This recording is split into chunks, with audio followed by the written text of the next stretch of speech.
Anda tampak sekali dalam kasus Hasto ini tidak setuju dengan langkah KPK mentersangkakan Hasto. Padahal kan Anda selama ini sangat keras mengkritik perilaku korup para pejabat pemerintahan maupun para politisi, terutama yang sedang berkuasa. Waktu PDI masih berkuasa juga Anda sangat kritis terhadap PDIP, bahkan sampai Anda dilaporkan ke polisi ya. Kan seminggu sebelum atau beberapa waktu, mungkin 2 minggu sebelumnya, Ibu Mega sudah kasih kisi-kisi, artinya Ibu Mega tahu persiapan untuk mempidanakan Hasto, dan seminggu sebelum dia dinyatakan sebagai tersangka itu, atau 3-4 hari sebelumnya bahkan tuh, poster-poster udah beredar bahwa Hasto problem selingkuh, bahwa Hasto harus diganti, bahwa PDIP punya masalah. Kan itu poster yang kita tahu, kan itu kan perintah orderan itu.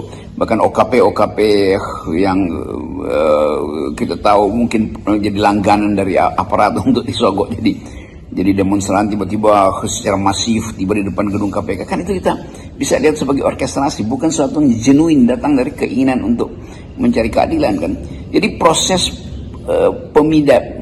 proses kriminalisasi sudah diselebrasikan jauh hari sebelumnya tuh. Dan bahkan kalau kita lihat sekuensisnya itu, sebelum surat itu tiba pada Hasto itu sudah dibocorkan oleh siapa, detik.com kalau nggak salah itu. Jadi kita lihat bagaimana sebetulnya persiapan untuk menghancurkan PDIP melalui Hasto itu sudah diorkestrasi dari awal.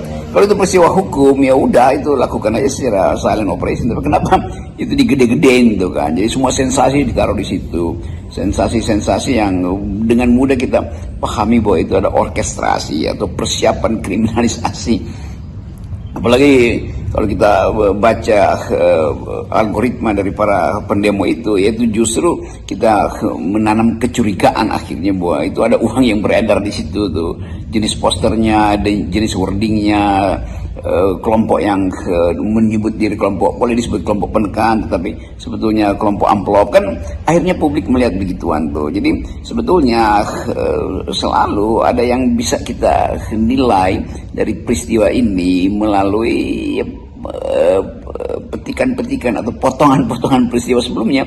Jadi kesimpulannya adalah Hasto dikriminalisasi sebetulnya untuk tujuan politik. Dan sinyal dari Pak Kardinal justru memperlihatkan bahwa beliau sebagai seorang yang bergerak di wilayah non politik bahkan bisa membaca itu. Jadi Pak Kardinal Jakarta itu mencoba melihat lapisan di belakang peristiwa hukum adalah lapisan politik. Dan saya kira itu bagus untuk kita perhatikan keterangan beliau.